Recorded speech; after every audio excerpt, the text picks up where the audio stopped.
Hi there, this is Kai back with another deck recipe. This time I'm going with a themed based deck, the Harpies. One of May Valentine's favourite type of decks. I've tried to make the best sort of viable Harpie deck that this game can actually create. So without further ado, I'll go and explain what I've got here. Two Blackwing Gale the Whirlwinds, basically mainly because they're winged beast monsters. They're the only really good wind type tuner cards, and probably one of the better tuner cards in this game. With their ability to half the attack and defense of one face-up monster that your opponent controls. So I've got two of them. Two Harpie Ladies. They're just normal monsters, but I'll explain their usefulness in a bit. This deck really kind of works mainly with the wind attribute.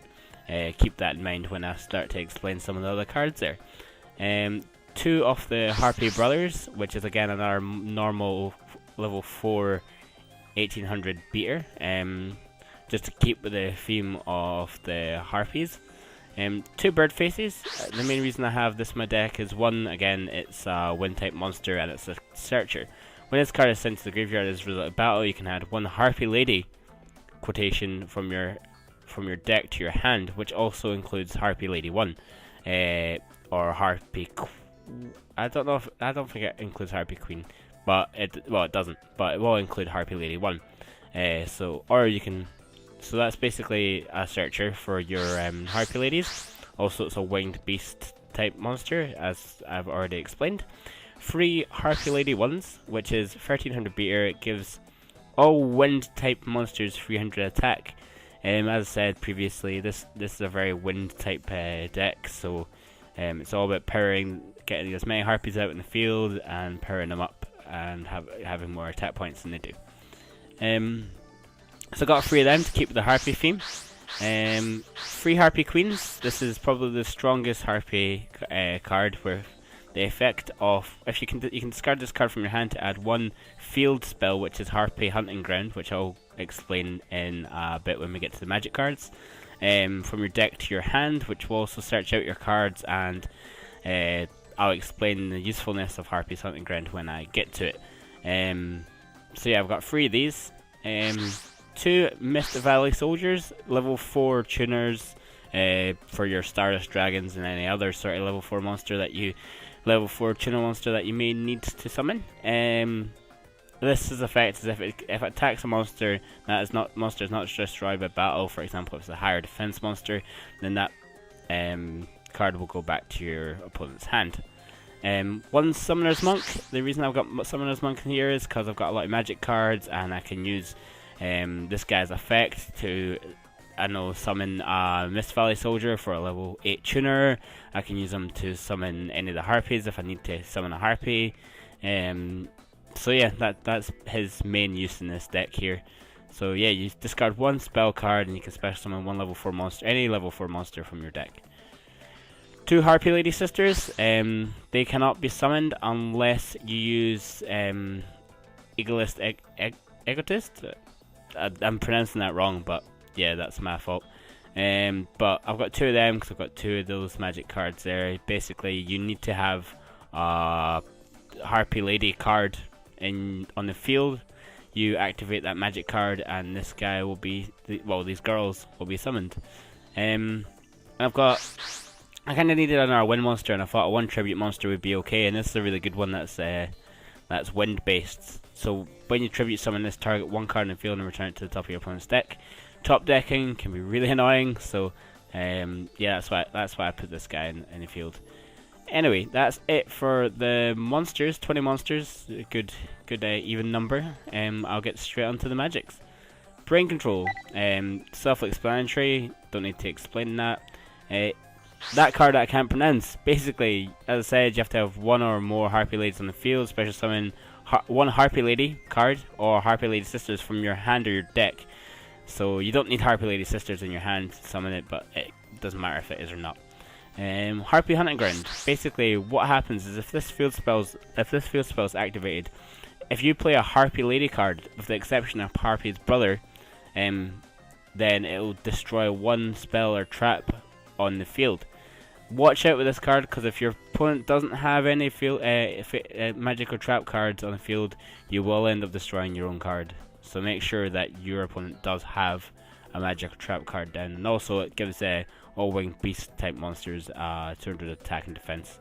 It's not much, but every little helps there. One heavy storm, self-explanatory. One monster reborn, and Soildarity, which is arguably probably one of the more important cards in this deck. Basically, if you have only one original printed type of monster in your graveyard, face-up monsters you control, like all face-up monsters you control, gain 800 attack points. So considering that every card in this deck, with the exception of Summoner's Monk, is a winged beast type monster, as long as Summoner's Monk isn't in the graveyard, all your face-up Harpie Lady cards or whatever will have an additional 800 attack, as well as the boosted attack points that your other cards will have. And if you have more than one Soildarity on the field, the attack points stack. So, and say you had all three activated, you'd get one hell of a power boost. Because this isn't a very competitive deck, I put in a Swords of Revealing Light just in case you kind of need that extra time to stall. So that's it for magics. I'll go on to traps. One Dark Bribe, because you can never go wrong with a Dark Bribe. 3 Icarus Attacks, because everything's a winged beast type monster with the exception of Summoner's Monk. You can tribute one of those winged beast type monsters to destroy 2 cards in the field. Very, very useful. One thing I should say is that you should never activate this straight away. You should wait until your opponent's kind of doing something before using that card. Like, don't just go, alright, I'll use this to destroy what's already in the field, because they could do anything. They could summon like Dark-Armed Dragon or something, and you'd kind of be kicking yourself in the face, which would be really impressive if you could do it in the first place.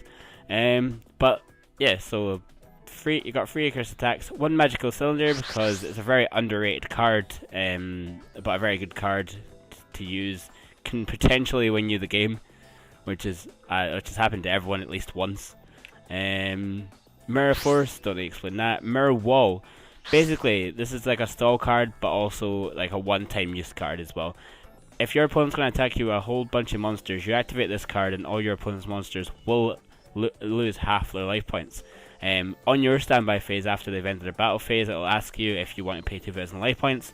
It's your choice if you want to or not, but if you don't, you've still got its initial effect. So it's a very good card there. Also, it's very My Valentine-esque themed, so I thought I'd throw that in there. Again, because it's not a very strong deck, I put a Scapire and Scarecrow for the stalling ability, and so that you can get more cards in the field. Basically it negates one attack, and then it gets flipped back down again, so you can reuse it. 1 Torrential Tribute, because I know I always feel like every deck should run a Torrential Tribute, just in case. But yeah, that's that for the deck there. Again, it's not a competitive deck, it's not a super strong deck, it's just a very fun Harpie themed deck there. I'll quickly run through the extra deck. It's pretty self-explanatory and normal as far as extra decks go. The Ally Justice, Ancient Fairy Dragon, 2 Black Rose Dragons, Bronic Dragon Alpha Ice Barrier, Colossal Fighter, Dark End Dragon, Dark Strike Fighter, Goyo Guardian, Miss Worm, 2 Red Dragon Archfiends, 2 Stardust Dragons, and that is about it. Anyway, I hope you enjoy this deck if you do decide to create it, and I hope it wins you many duels. Catch you guys later. Bye.